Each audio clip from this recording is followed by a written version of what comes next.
Saraswati Namastubhyam Varade Kamarupini Vidyarambham Karishyami Siddhir Bhavatu Me Sada Vasudevam Sutam Devam Kamsachanuramardanam Devaki Paramanandam Krishnam Vande Jagadgurum.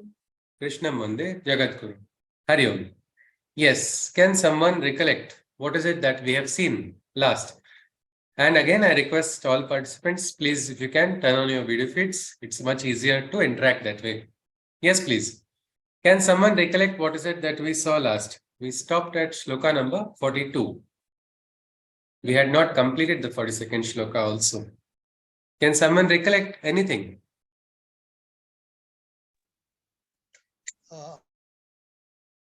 Yes, sir. I'm sorry, Om Prakash ji, you are muted. Please unmute ji. Hello. Yes, sir. Actually, actions with Shraddha leads us to liberation. That is one thing where Krishna talks to. Then he also says, don't suppress your inner voice. Okay.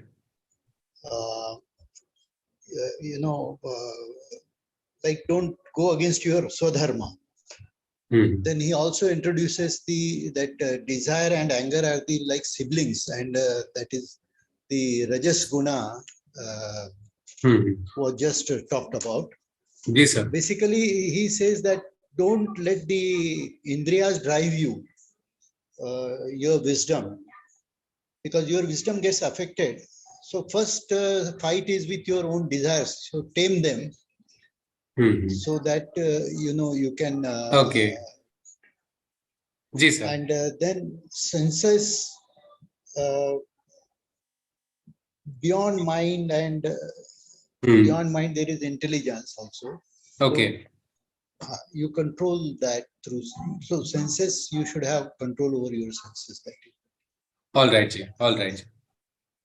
Yes, sir, Om Prakash ji. I think that's a nice summary. Yes, thank you very much. So this is something which is just covering all the shlokas that we saw so far. It begins. Anybody else wants to add something? Hari Om. Hello. No, Hello. Yes, Badrinaran ji wants to add something. Yes, sir. I can hear you, sir. Yes, I can hear you. Badrinaran. Ji, sir. A person Yes, please. who does action with full shraddha, a person who does action with full shraddha will attain freedom of bondage. Yes, he will get in moksha. Suppressing desires.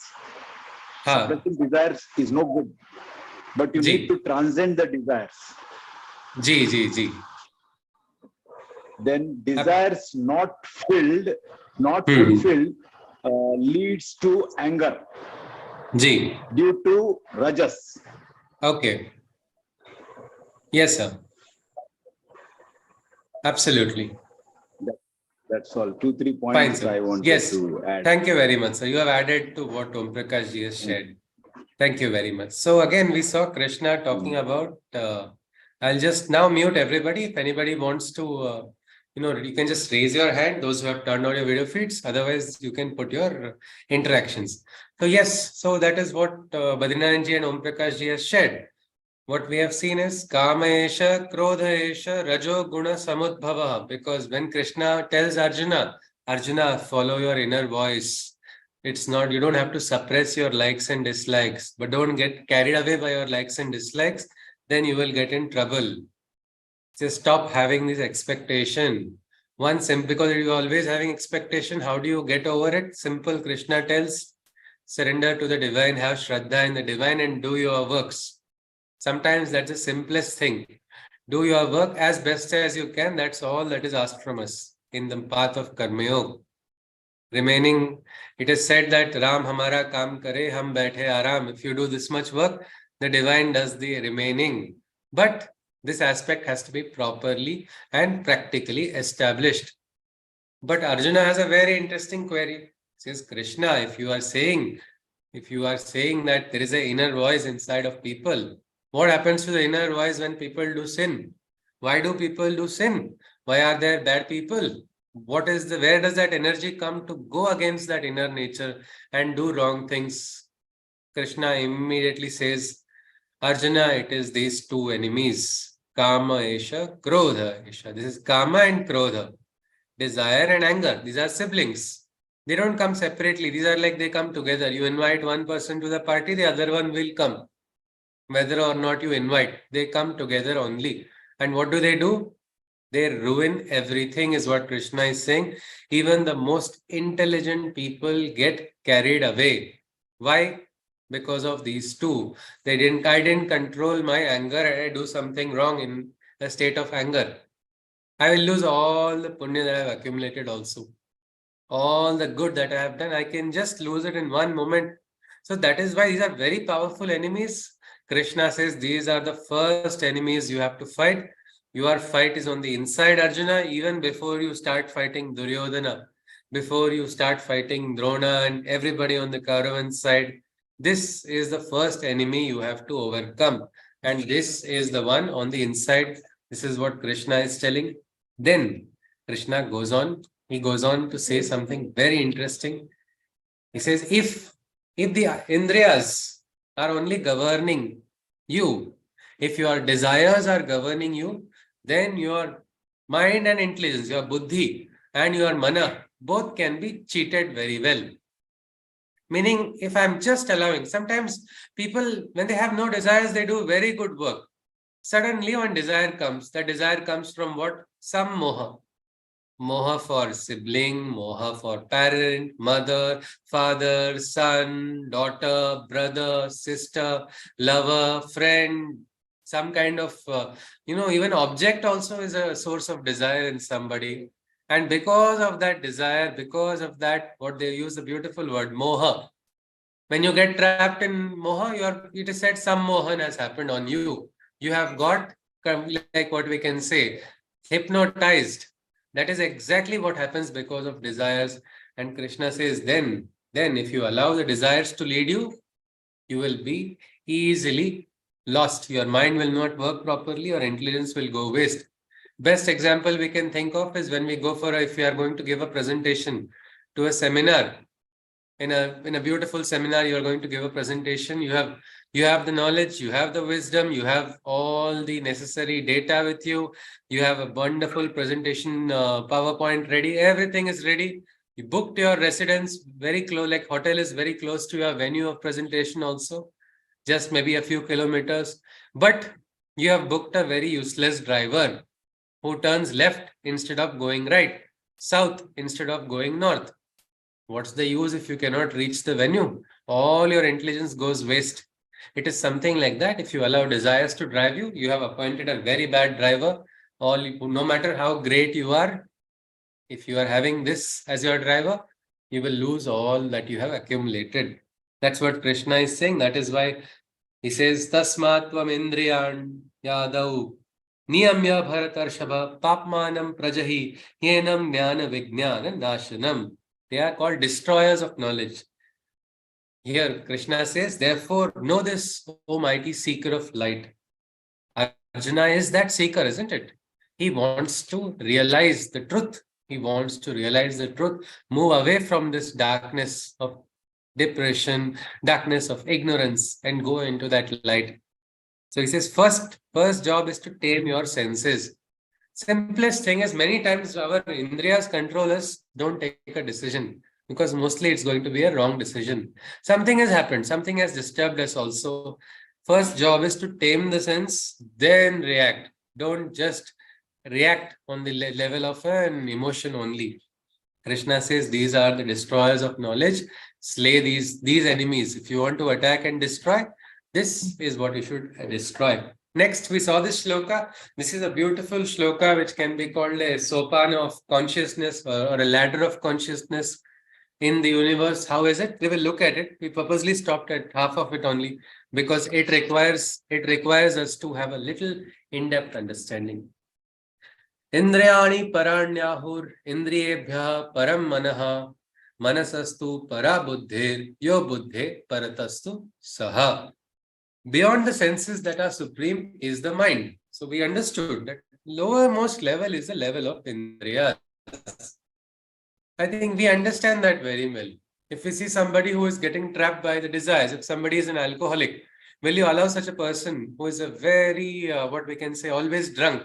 Will you allow that person to be walking around you or guide you or drive you anywhere?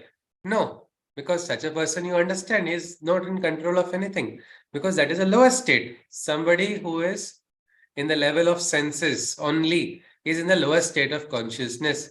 What will be the dream of an alcoholic person? What will be the aspiration? What will be the vision? Dream would be, let me get more alcohol. Vision will be, I'll have all the brands in the world. What more aspiration can an alcoholic have? Somebody who has just got trapped in the level of senses. And this is just one example. There are so many. So Indriyas, all the Indriyas trap us in one level, which is the lower consciousness.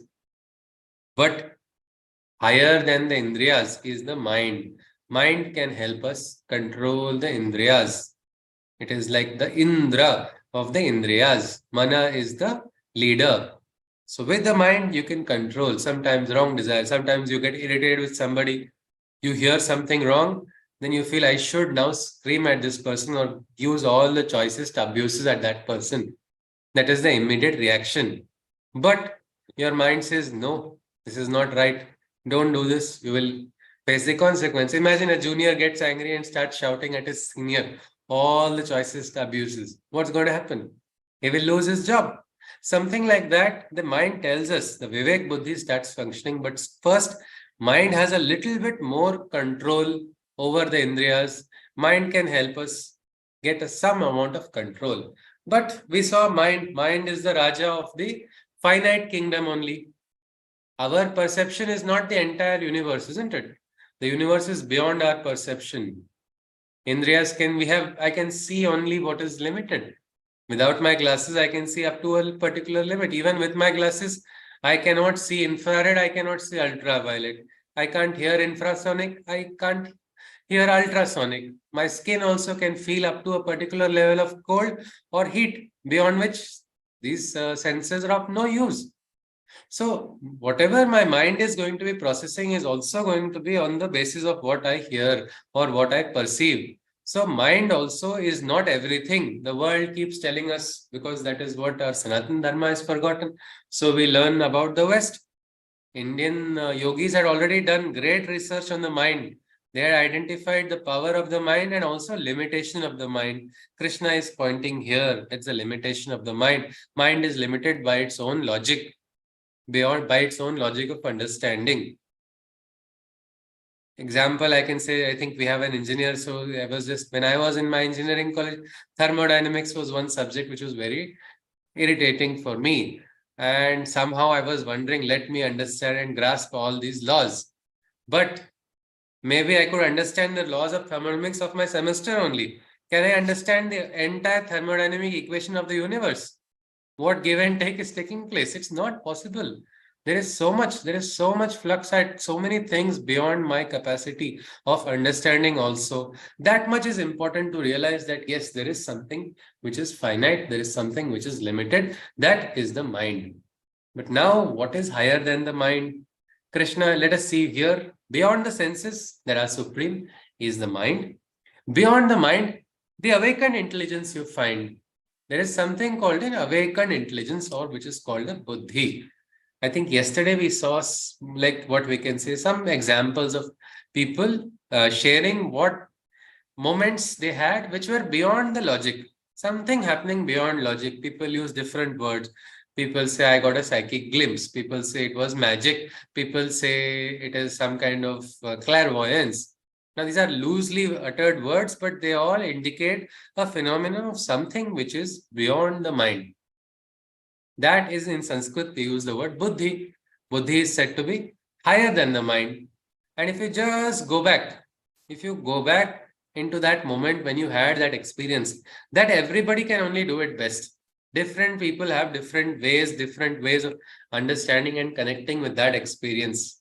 But if you just go back to that state of mind, it is possible. It is possible to actually get it. It is what we say, some higher plane. A higher plane of consciousness is there beyond the mind. If we look at the Upanishad, they talk about different states of consciousness. Kavi, Manishi, Paribhu, Swayambhu. These are 4 states, if you look at it. Kavi is, I think in the regional languages of India, it means a poet. But Kavi in Sanskrit means somebody who is having glimpses of another world, glimpses of something which is yet to occur, a glimpse of some realization which is not yet concrete. What we can call it intuition, some kind of glance, of some kind of glimpse of something. So that is Kavi. But the next state of consciousness, it is, we're just looking at this just to understand this shloka better. This Upanishadic shloka is probably everybody do not connect it with this shloka. It's just for understanding this. So the first state, if you look at one state, is what we can call Kavi, who is able to get some glimpses. Next, there's one more called Manishi. Manishi is not just getting glimpses. It is like getting a blueprint of what's going to happen. It's not just some dots. You're able to actually connect those dots and say, yes, this is going to happen or this is supposed to happen. That's why this is happening. And where do you get these inputs? From the world only, from the Srishti. If you are alert, if you are conscious, if you are what we can say awakened. So this is the next state of consciousness, which is called Manishi. Kavi, Manishi, then there is Paribhu. How many of you have constructed buildings? Anybody for yourself? Not directly, but got it constructed? Yes, anyone? Yes, Om Prakash ji, if you would just like to unmute, I'll just ask you a question. After giving the blueprint from the designer, is it sufficient? Building will get constructed just like that? No, no. What is there then? A big story, isn't it? After the Very big blueprint. story. A big one. You have to now find the right materials. You have to find the right architect who's going to, materialize that blueprint, what you have got. That blueprint has to come to the ground. They say many a slip between the cup and the lip. Something like that. I might start imagining so many things. But ultimately, to make that manifest. So the materialization of a divine will also, there are stages. Maybe on the divine plane, this blueprint has got approved. But to bring it to the ground, there are so many stages. So this is the next state. This person is not just getting glimpse, he's getting a clear blueprint. The next stage of what we can say Paribhu is able to manifest it. Then the highest state is called Swayambhu, where a person is one with the divine. Meaning the divine is now giving, this person is saying something and divine is also in same sync, we can say. So if just look at this shloka, and if you just look at this shloka, it very nicely says, Indriyani paranyahur indriyabhya paramana manasastu parabuddhir yo buddhe paratastu saha. Meaning there is something even higher than buddhi. It is called saha. Saha means that. Okay, Badrinathji wants to raise a question or say something. Yes, please. Yes, sir, you are, please unmute. What is the last state of consciousness you said? The 4 from the Upanishad.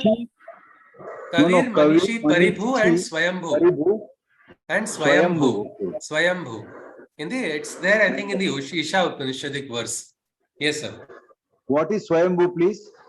Swayambhu is, if you say Swayambhu, means from the divine is directly manifesting from that individual itself. You must have heard of Swayambhu Shivalinga, isn't it, Badrinathji? Some places suddenly from the ground only it has come on its own. Something like that. This consciousness is now, there's no separation between the divine and man. That state of realization has come to such an individual. That is the highest. But if you look at this, the same thing here in this shloka we see the 4 stages. Indriyani paranyahur, indriyabhyaha parammanah, manasastu parabuddhi. Still, don't get so much pride about your intelligence or, oh, great, I have awakened Vivek Buddhi. Still, don't have that pride about yourself, because there is something higher than that also. That is called Saha. Saha in Sanskrit means that. Now people will ask, what is that? Well, that is he. They'll say he means who is he? That he is only in what the Upanishad we have Tattvam Asi. Koham soham. Who is that? That is me. That realization of that supreme divine consciousness. When that is got, because there is something, the divine is higher. The divine is higher than the individual's consciousness. That realization is very, very important. Otherwise, many times people get trapped in their own thoughts. They start beginning and visualizing themselves to be more powerful. And that is where the ahankar comes in. So we must realize first, Indriyas are troubling us. Tell the Indriyas, boss, there is somebody higher than you. This mind is more powerful. Mind will help control Indriyas. Mind is getting troubled. You're not able to understand things according to your logic. Try to raise your consciousness. There are techniques of raising consciousness which will come in the Gita later on. Raise that consciousness, awaken what they call Vivek Buddhi. It is also called Sat Asat Vivek Buddhi. Ability to discriminate what is right and wrong. Many times, if you are able to identify what to do in the moment, if you are quiet and calm, Sri Aurobindo says it's only in the calm that the divine works. Many times, in a difficult moment, also you get the right decision taken. You don't even know how you took it. Well, the only way you could do it is by first shutting down the emotions, unnecessary disturbance of the emotions, and going inside yourself. So that Vivek Buddhi or Buddhi is the next level. But still, don't take pride in the buddhi only because there is something higher than that. There's a beautiful kawali which says, "Socha kya kabhi tune, aaye tum kahan se ho, jaoge kahan ye socha, nahi re nahi." It goes on like that. He says, "Tune kya banai, tune kya sajai, sab kiya hai to usne, tune baatein banai." Means everything the divine has done.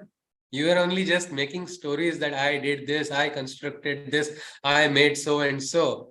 A person works for so many years in a particular organization and says, I have only made this organization stand. Well, that's not true. He may have played an important role, but the organization stands not because of the individual, because of so many people. Like that, our Srishti, our world, we are standing, as we have understood already, on the sacrifice of so many people. We cannot suddenly start trying to put ourselves on a higher pedestal, even if we get realization. Many yogis, they get some siddhis and they get a lot of pride in their siddhis, and then they go away from the divine, and then those siddhis are also lost. Best way is to not even give importance to that. Just focus on the karma, but realize, if you see, Krishna is saying, but beyond the awakened intelligence, it is thus said, it is He, the eternal self, the supreme Godhead. So simple as that. If you just realize there is some supreme force, even that realization is sufficient. It will not allow you to go in the wrong direction. It is so simple as that. But these are the 4 levels Krishna talks about. And he goes on further, Evam buddhehe param buddhva sanstabhyatmanam atmana jahi shatrum mahabaho kamarupam durasadam. With this knowledge, meaning recognize this supreme consciousness with this knowledge itself. With this knowledge of the supreme self assailing your mind and intellect, gather yourself. O mighty armed one, this formidable enemy you must slay.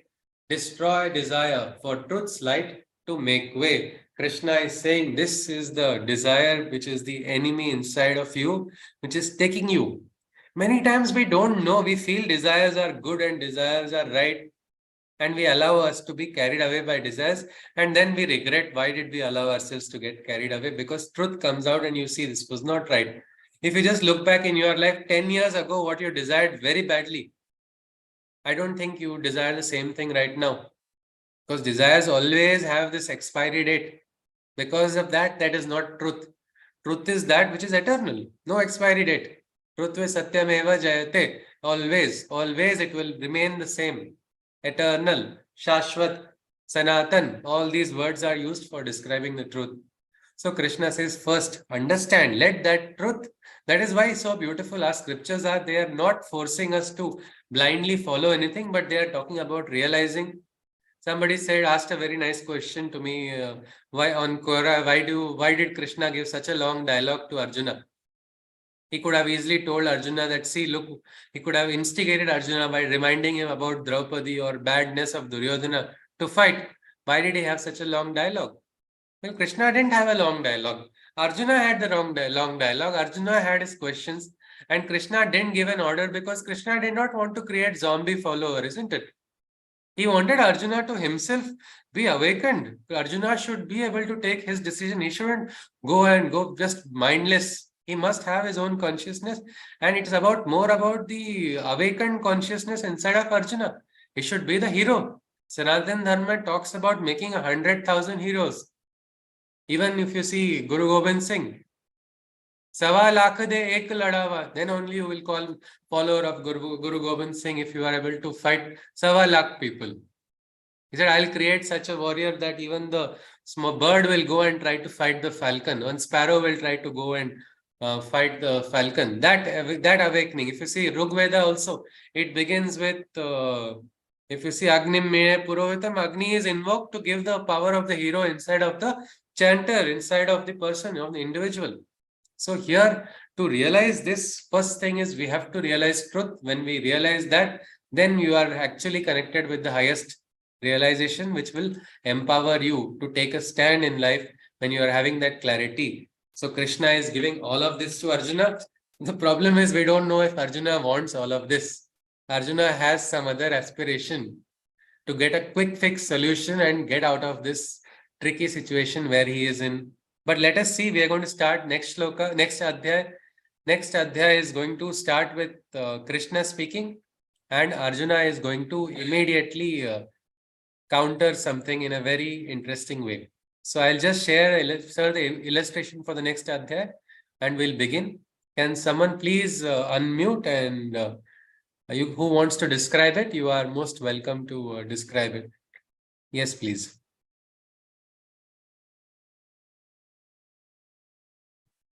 Yes, can someone describe can you see it? The illustration? You can unmute and tell me. Yes, please.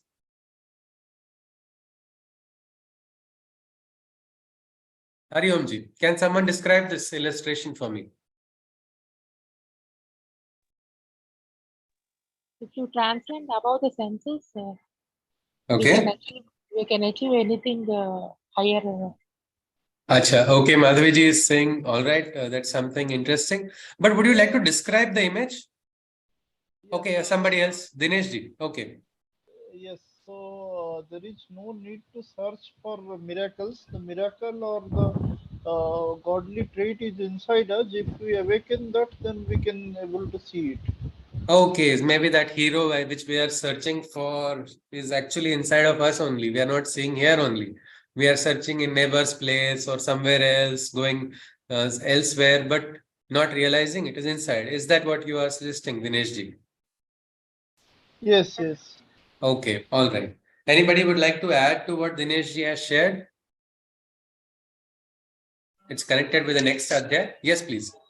All the heroes or whatever is the good things within us are just behind us. We cannot see it. But it can be awakened, isn't it, Dhiraj? Yeah, it can be awakened, but we cannot see it from the front side, but it is there on the back end. We need to bring it on the front side. All right, we must manifest what is that divinity inside of us. Many times we get into moments where we feel we don't have anything. And we have to make that manifest, that hero which we are searching for, maybe inside of us only. Yes, please. Badrinaranji, you can unmute. Yes, please. Yes, sir. And then Chitraji after Badrinaranji. Yes, please. Can you unmute Badrinaranji? That unmute button is there. Yes, please.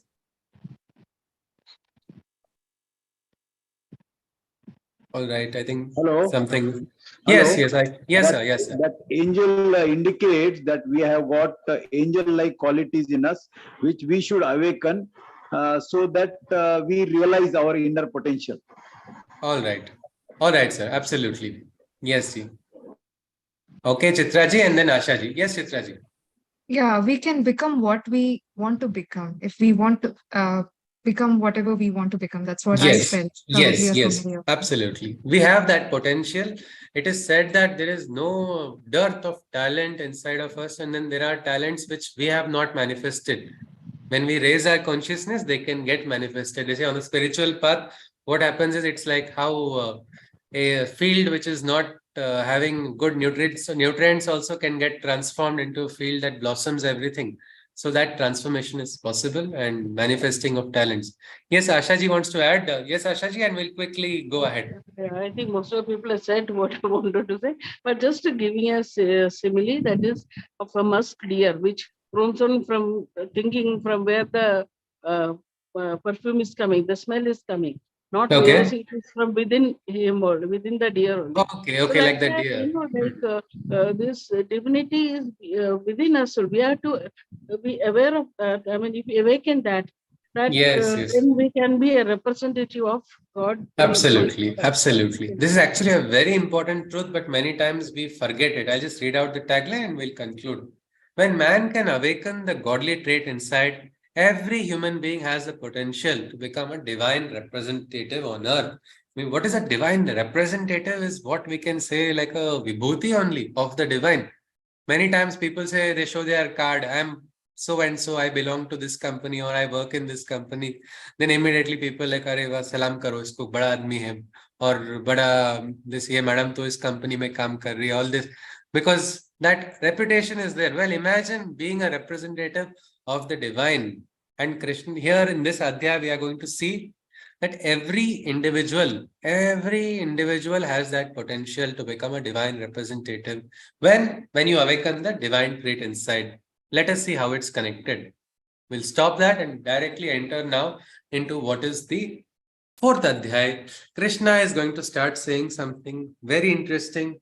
Let us see. Shri Bhagavan Uvacha Imam Vivasvate Yogam Proktavanaham Avyayam Vivasvan Manave Praha Manu Rikshvaka Vebravit. And his Lordship Shri Krishna spoke. The way of yoga, I first thought the sun.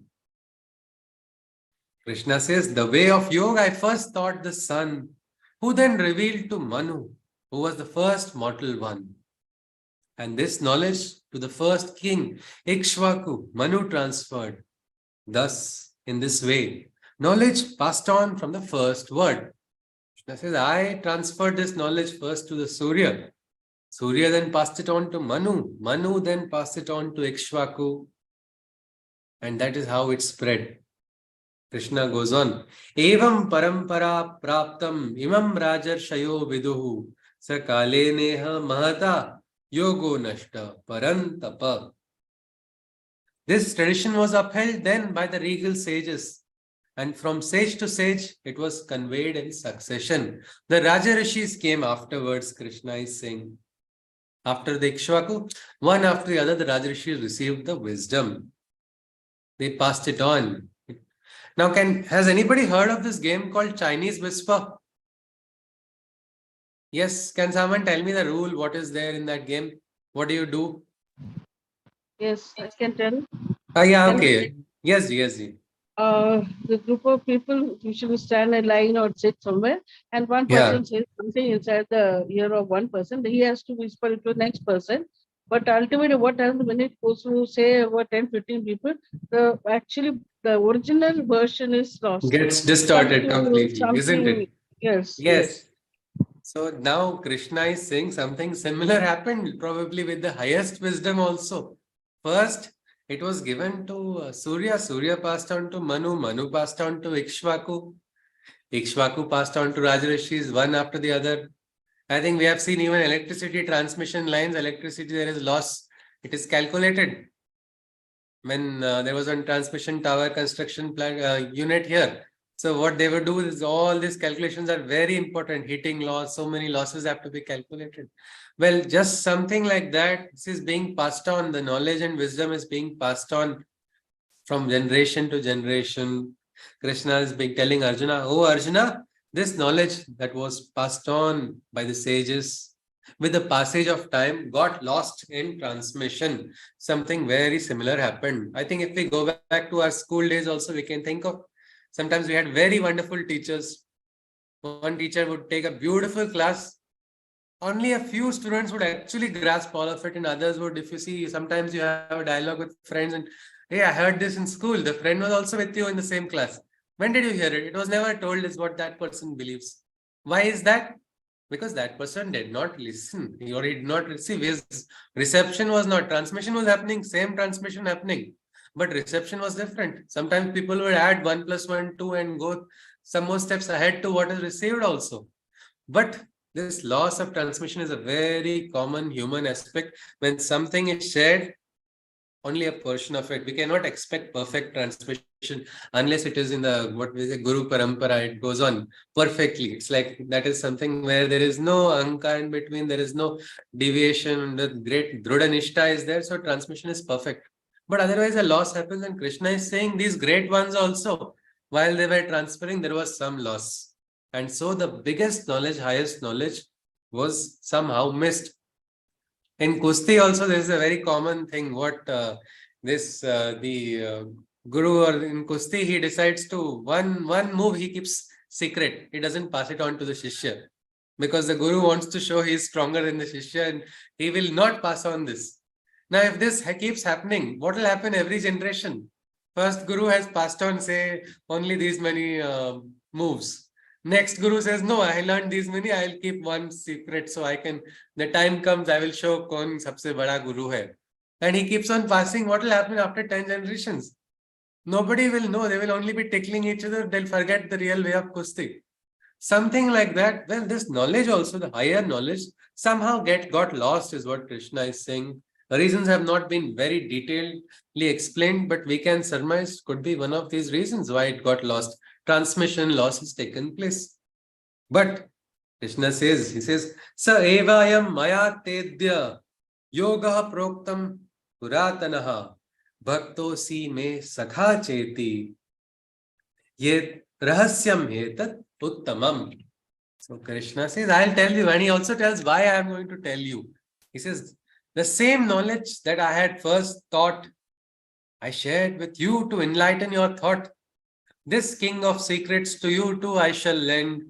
Why? For you are my devotee, my dear friend. So why is Krishna sharing this? He says, Bhaktosi me sakha cheti. Means you are my dear sakha, you are my dear friend, you have a great love and devotion for me, and I am sharing this to you, is what he says. The same wisdom which was first taught. Now, one thing is, we've all heard of this line, isn't it? We should be God-fearing. Should we be God-fearing? If we can be God-loving, isn't it much better? Do we have to have that fear element?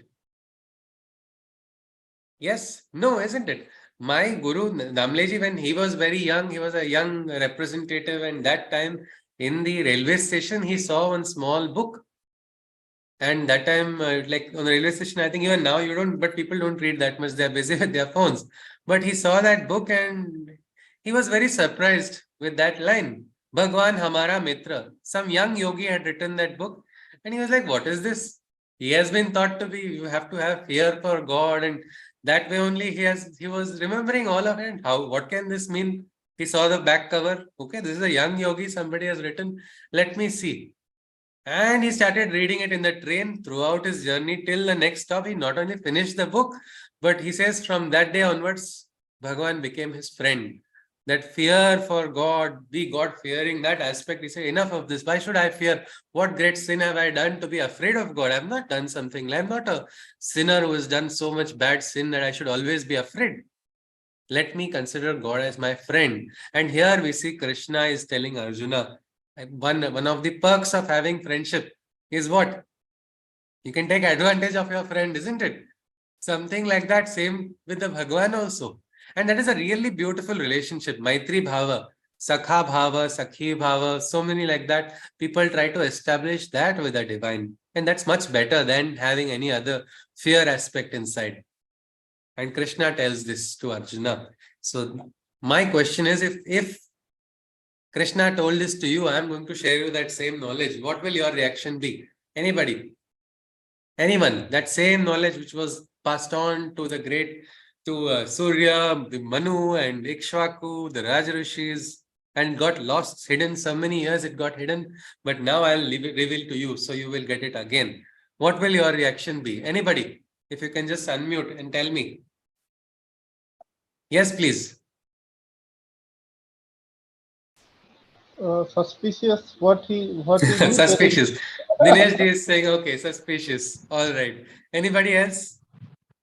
very That's yes. extreme happiness. Happiness. I'm Asha ji says yeah. happiness. Madhavi Hello. ji, you are saying? Doubt suspicious, sir. Because Okay, he also Madhavi ji born with also. the in this one along. Okay, You know okay, everything. okay, all right. Hello. Badrinaran ji wants to add?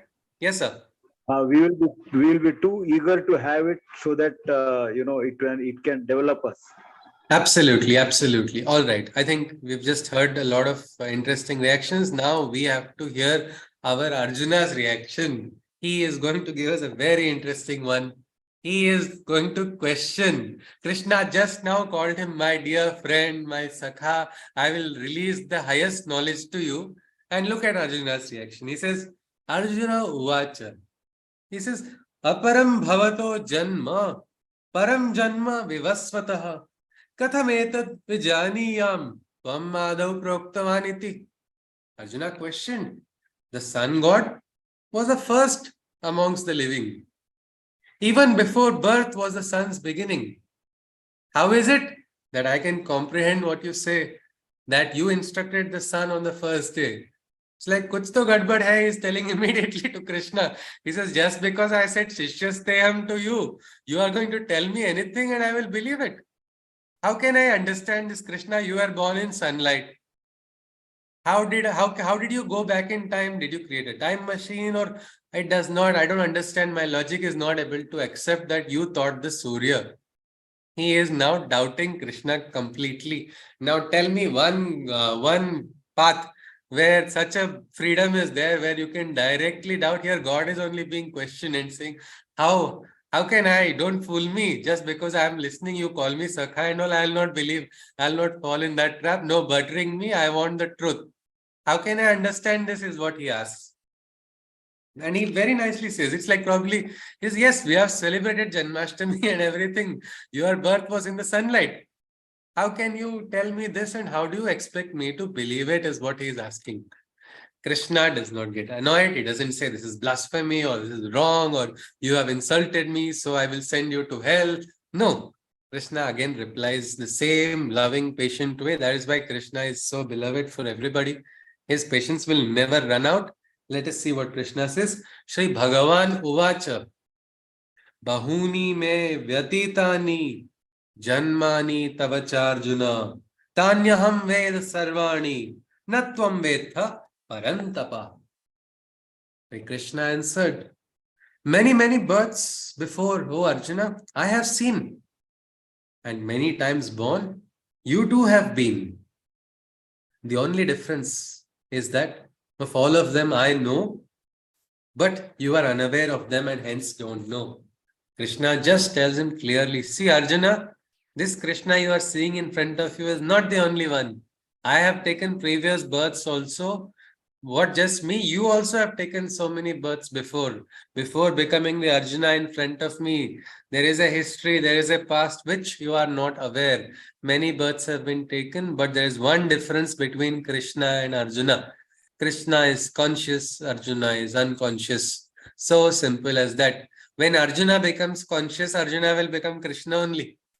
So simple as that. Divine realization will come. He will understand that there is no difference between Nara and Narayana. Something like that Krishna is pointing out. See, you don't know the difference. That is the only thing. You have also taken births. I have also taken births. But then why don't you know? Well, that is the problem. That is what they call Maya. Introduction of Maya is now given once in this particular next shloka.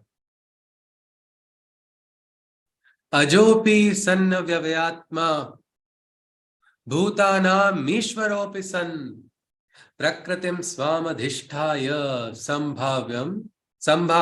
sambhavami atma mayaya. Though I am imperishable and birthless, the Lord of all beings, eternal and timeless, I descend into Maya's existence. I descend into my Maya's existence. And in nature, I bring forth my presence. So Krishna says there is something called Maya. Maya is kind of what we can say an illusion, which is preventing us from seeing. It's something like in a desert when you have a mirage, you're thirsty, you want water. But There is no water, but because of your thirst, because of the heat, you suddenly start visualizing that there is an oasis nearby. There is water there. And you start running. What happens then? Only when you reach that place, you understand that it was not true. So something like that, there is something called Maya in the world. Krishna is saying, but I enter into the Maya. I enter into this. What he's introducing is the concept of avatarhood, the descent of the divine into the mortal consciousness. Descent takes place is what Krishna is saying. In nature, in Prakriti, which is limited, in that Prakriti where there are so many, what we can say, limitations, so many vikara, so many distortions in this world, my presence comes, is what Krishna is saying. Next comes the trademark shloka of the Gita, where there is a promise of Krishna. He says, Yada yada hi dharmasya glanir bhavati bharata abhyutthanam dharmasya tadatmanam srujamyaham. I'll look at the next shloka also. It's in continuation, and then we'll look at the English meaning. Why does the avatarhood take place? That is answered in the next shloka. Paritranaya sadhunam vinashaya cha dushkritam dharma sansthapanarthaya sambhavami yuge yuge. Krishna says, at all times when righteousness is at its wane, O child of light, whenever there's a reign of darkness and pain, when injustice and entropy blares on the human side, my avatar descends into the mortal realm to turn the tide. So Krishna says the avatar enters to turn the tide again. Once again, there is this change, a change of situation. When it becomes too dark, it's like the dawn comes only after the dark, isn't it? Something like that Krishna is talking about. Injustice is blaring, there's so much entropy. What happened to Bharata? Same thing, isn't it? Now Bharat is rising again. But there was such a big period where it was like the great golden bird. We lost everything. We didn't even know whether we could fly or whether we had any gold inside or anywhere inside of us. That was the situation. How many invasions took place? How much attempts were made? So many. And that time what happened? Heroes were born, isn't it? These heroes were considered avatars. All the great freedom fighters in different places. And if you see the history also, they are respected so much. All these heroes, Prithviraj Chauhan, the great Sikh gurus, they're all no less than avatar. Look at Shivaji, Chhatrapati Shivaji, the great kings everywhere across the Ahom dynasty also. How, from where did this strength come? They all connected with the divine only. If you see in Maharashtra, Chhatrapati Shivaji is called Shiva himself, Shiva Kalyan Raya. He was born from the Shiva only, they say. And how was his rise? When there was no hope. How many people were trying, how many invaders were there? North, south, east, west, everywhere. Siddhis, the Mughals, the Topikars, all of them. So many sites, so many. All invaders, and still that sudden change took place. So Krishna is saying that the avatar comes in at that time when you least expect also, when there is hope, when you feel like all the hope is gone and there's nothing possible. That time the divine intervention takes place is what Krishna is saying. And why does it take place is explained. Krishna says, for the deliverance of the good who are oppressed, to obliterate all the world's evil that has coalesced. Because evil has this tendency of accumulating and appearing more. Look at the Kauravan side, 8 lakh plus soldiers fighting. And whom did they have? They even had the great gurus. Against who? The Pandavas, who were supposedly who were just the most righteous people possible, humanly possible. That whatever human elements, maybe there are incompleteness, but the Kauravan side was actually the opposite. But it looked like they were more powerful. Look who is disturbed. Duryodhana is not having depression. Arjuna is having depression. Arjuna is disturbed, wondering, what should I do? My life is now wasted. I don't see any reason. Everybody else, it's all right. He's now lost there. So something like that keeps happening, and that is where the intervention takes place. Krishna is talking about the role of avatarhood also is to bring about the change, to uplift those who have been wronged, Krishna says, for the deliverance of the good who are oppressed, to obliterate all the world's evil that has coalesced, to once more coronate the kingdom of right, epoch after epoch, I manifest my light. So this, it keeps happening, my light keeps coming.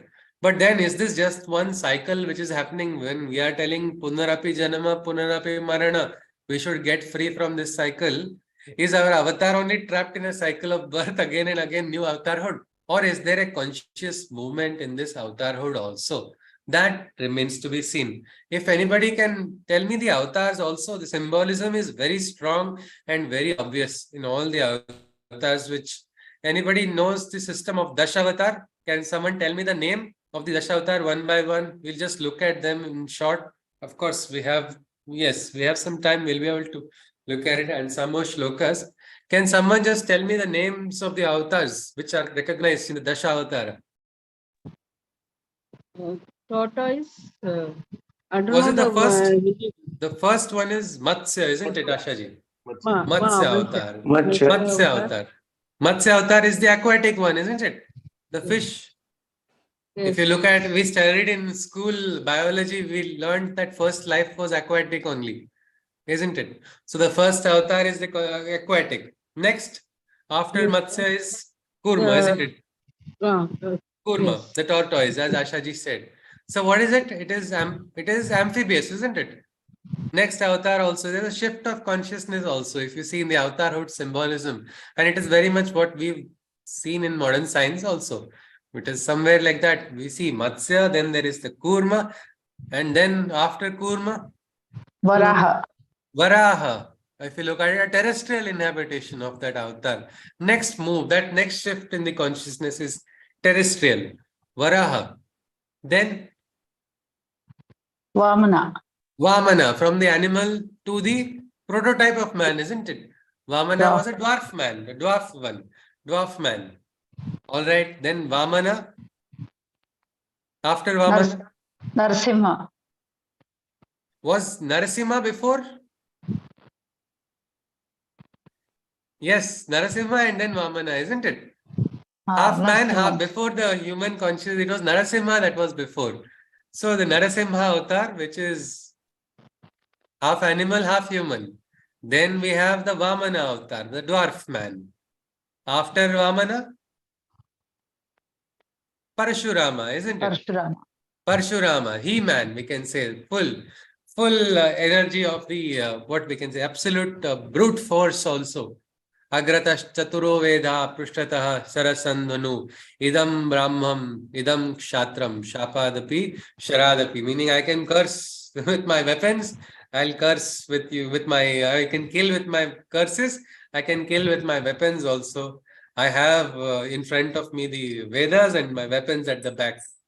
So that was his, we can say, if you say angry young man, we say to some people, well, this avatar was having full force of what we can say, a rage for bringing about some transformation. Yes, Parashurama. After Parashurama? Sri Rama. Sri Rama. How was Sri Rama? Same as Parashurama, or name is the same, isn't it? Parashurama and Sri Rama. But Ramachandra Krupalu, how is he? Maryada Purushottama, who wouldn't get angry, no matter he had a great tolerance, which was so much more. So we see the next avatarhood consciousness is in Rama. If you say, what did Rama do? He laid the foundation of what we say the Ram Rajya, the ideal life, how a person should lead. If you see that kings would marry and have multiple wives, he said, no, for me, Sita is my only wife. I will not see anywhere. I will go through everything, all the sufferings like a human being. He had the strength of the avatar, but he went through so much to establish something, what is Ram Rajya, something like constitution formation after India's independence. First thing was, it was important to lay a constitution, the rules of the constitution. Then later on, as time evolved, we understood some rules are not required, some have to be broken, some have to be evolved, some have to be erased, something like that. So this was Rama. Rama was what we can say, the ideal man, ideal, what we can say, mind, highest understanding. That was Sri Rama. After Sri Rama, Sri Krishna. Sri Krishna. Sri Krishna. Yes, if you see Sri Krishna, if you see what was so special about Sri Krishna was, does anybody remember the Leelas of Sri Rama? No. No, isn't it? Oh, yes. So one was working on the highest level of mind. Today we learned about the levels of consciousness. There is something higher than mind. Krishna was working on that next level. But that does not mean we can say Krishna greater than this avatar or this avatar greater than the other. It's like all are passing the baton. One avatar is not there, next avatar cannot do the work. So Sri Krishna was what we can say, Sri Aurobindo says, the Lord of the overmind. Meaning he worked on that level which is beyond the mind, all his leelas, all of it. What we can say, if you see, there is something law and there is something called spirit of the law. What happened is everybody were too rigidly following the laws and forgetting that the spirit of the law should be upheld, isn't it? Even now, if you see in the court cases also, what happens, they first give precedence to the purpose why it is there. Look at all of this, Bhishma Pratignya. I will die, but I will not let my word fall. Even if this word is going to cause a big Mahabharata injustice, because I am attached to my word.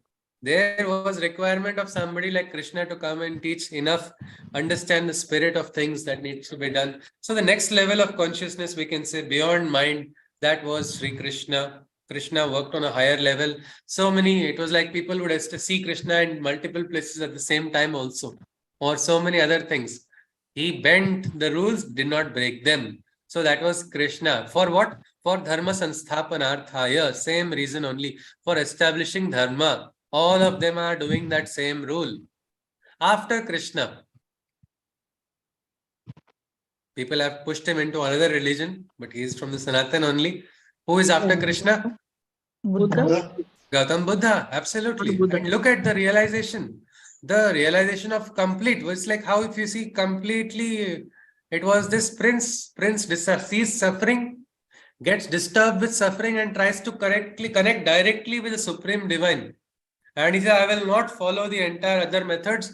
I will directly, soul will get extinct into this nirvana. Direct extinction into the Brahma or the supreme divine. So that was Buddha avatar. It is another interesting step of the evolution. So with this, the avatarhood was complete, or there is some more after Buddha? Anybody? Kalki. Yes. So Buddha has also not completed the work. Otherwise, if everybody had to become extinct, we'll not have we have something. Avatarhood also has a purpose. Kalki avatar. Kalki avatar is there. Kalki's work has to come. In one previous batch, we had a big argument between participants because one was saying he will come on a white horse, another was saying he was in a black horse. Now, however, Kalki has not yet come. If he comes on a motorcycle also is no problem. But that avatar is going to bring about a next change in the consciousness. If we are lucky in this lifetime, we might be able to observe it. It is said that like each avatar breaks one paradigm and establishes something new. Some yogis have talked about Kalki breaking the paradigm of avatarhood itself. Meaning this avatar will just single avatar manifestation. Instead of that, it will have multiple manifestation at one time. Maybe something like, I think we have all seen viral moments, isn't it? Suddenly somebody starts doing some silly dance in one corner. It starts spreading across the world, across all continents. People start doing the same thing. Imagine instead of doing a silly dance, if somebody has an awakening in one corner and that becomes viral. We saw pandemic of virus, but not this realization. Maybe that avatar will have that role in bringing about the next change. But whatever it is, we see that in the avatarhood also there's a symbolism and there's a direct movement and progression towards something higher. And that is what Krishna is saying. That is the reason for his avatarhood, for the progress. Dharma sansthapanarthaya sambhavami yuge yuge. It's not just some loop and cycle which is just endlessly happening for no reason. There is a conscious purpose and direction. We will look at the next shloka and then probably I'll just look at two more shlokas and come to you, Dinesh ji. Yes, we'll stop at shloka number 10 today then. Janma karma chame divyam yo veti tatvataha tyaktva deham punarjanma naiti mame tisorjuna.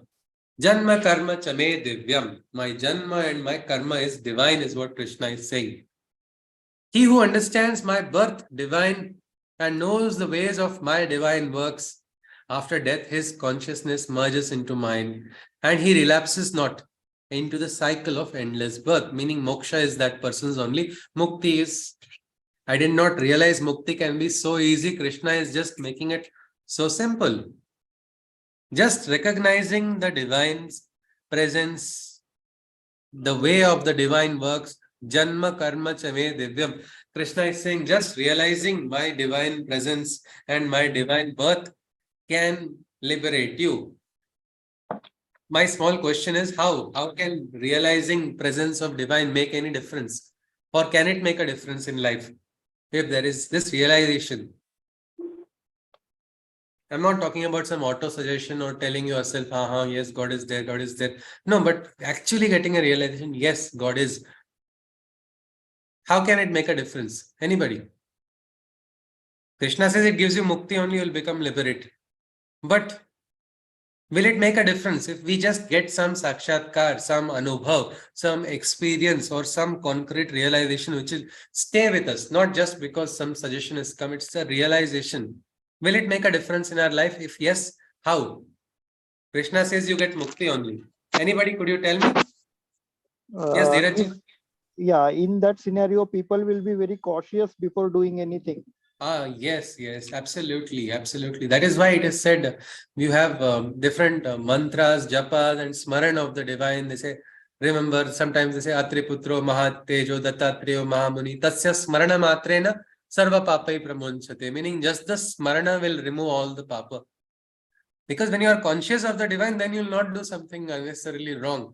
Something like that. In our factory, we installed CCTV cameras.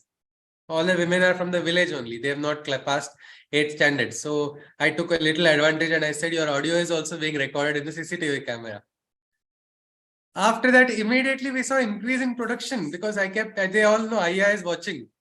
Means Guruji is watching you. And Guruji would once in a while make a phone call and ask, what is that person doing there? Who is doing what? So everybody just becoming conscious that CCTV camera is there, production improved. Though CCTV is not directly connected with production. Because people have become conscious and they see like that. Krishna says, if you get that realization itself, one is understanding. Understanding will also help us because become cautious, as like very nicely said by Dheeraj ji. But Sakshatkar comes, you are already liberated. Just try to realize the divine. In the world, there are 100,000 ways of realization actually. And each person can get it according to their own choosing way of, it's like taste. You go to a hotel and choose your menu, something like that. In life, you can choose which way you want to follow and which way you want to realize. But that realization is so easy. Getting it will liberate you, is what Krishna says. Let's go on to the 10th shloka, because what happens with the realization? After realization, do we stop eating? Do we stop clearing our bowels? Do we stop going for everyday works? No, karma goes on. Life will go on as it is. But it will be like a divine life, a transformed life. It's like a rose without the thorns. How beautiful is that concept? A beautiful relationship without the side effects of insecurities which are there. Something like that.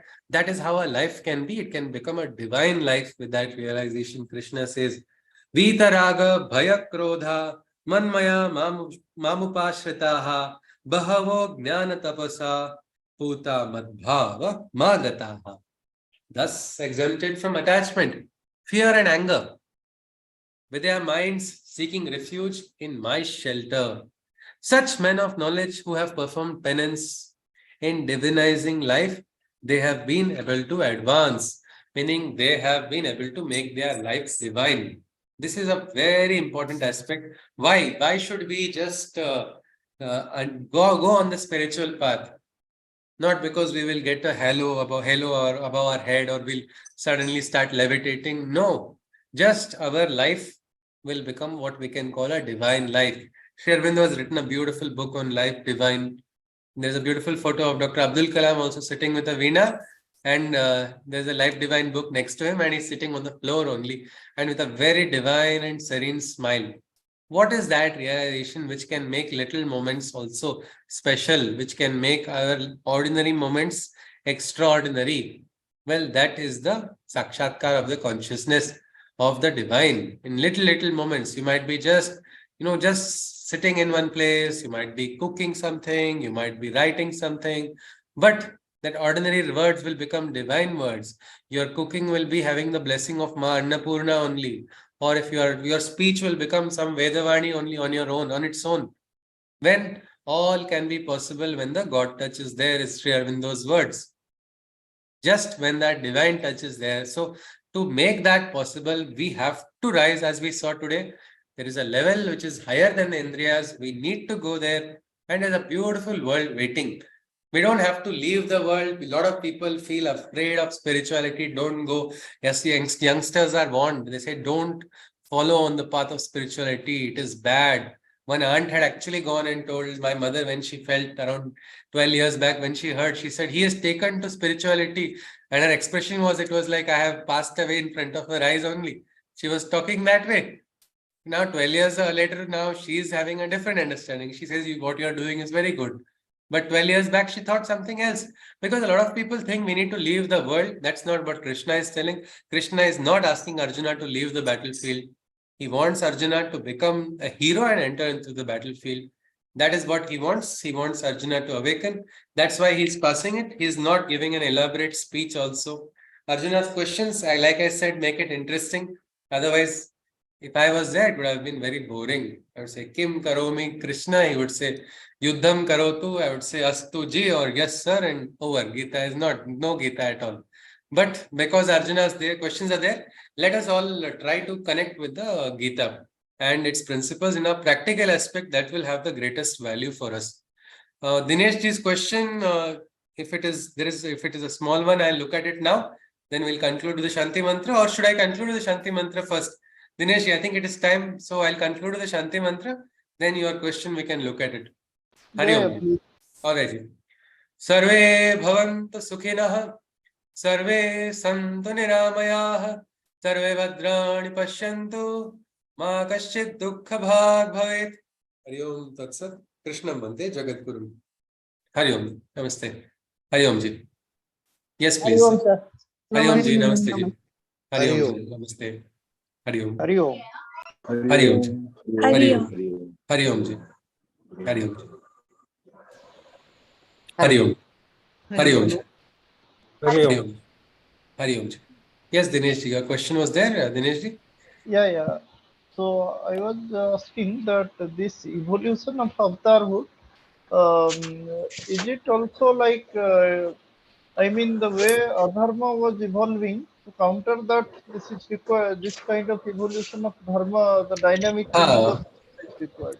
That is an interesting aspect you have pointed out. Right? Adharma also was evolving, meaning it is interesting. No, there's a what we can say friction going on. Both have to evolve, meaning that somewhere the highest truth will come where both dharma and adharma fight will also complete. Then, like in Rigveda, we have something called there is Rashmi Mantam Samudyantam Devasura Namaskrutam Pujayami Vivaswantam Bhaskaram Bhuvaneshwaram.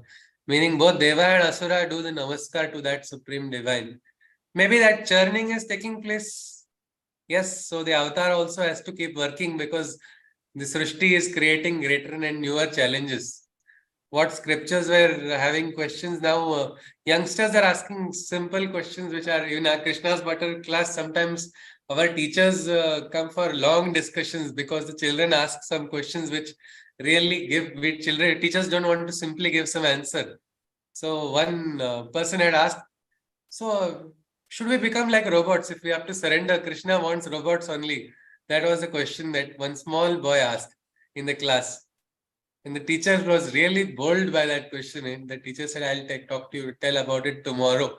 And then we all had a discussion. We turned to Namleji finally because this was a very different thing. Initial questions are simple, like why is Krishna having a peacock feather instead of crow feather? These are all silly questions. But then when the classes began evolving, we saw students also were getting those questions. Maybe avatars are also having their work cut out now, as Dinesh is saying. That's a nice perspective that you have shared. Yes, Ji. And Damleji's answer also was very nice to that question. Since I talked about the child's question, I better talk about the answer. So Damleji had very nicely explained to the child that we are already like a robot in life. We are functioning according to some pre-planned experiences and working. when we are trying to, we are trying to undo that by working on this, by surrendering to the divine, removing what is not, what we can say already governing us. We are trying to become free. So that was what he answered, and that child actually understood it. So that was most important. But yes, Dineshji, maybe that evolution is taking place. Now also we see very subtle. In the Kali Yuga, dharma and adharma line is very fine. We might see somebody wearing the garb of a divine person actually being undivine also. Absolutely. Hari Om Ji. Thank you. Hari Om. Thank you Ji. Thank you. Hari Om. Hari Om. Hari Om. Hari Om Ji. Namaste Ji. Hari Om. And we'll complete our session. If there is no query, we'll conclude. Hari Om. Hari Om Ji. Hari Om. Namaste.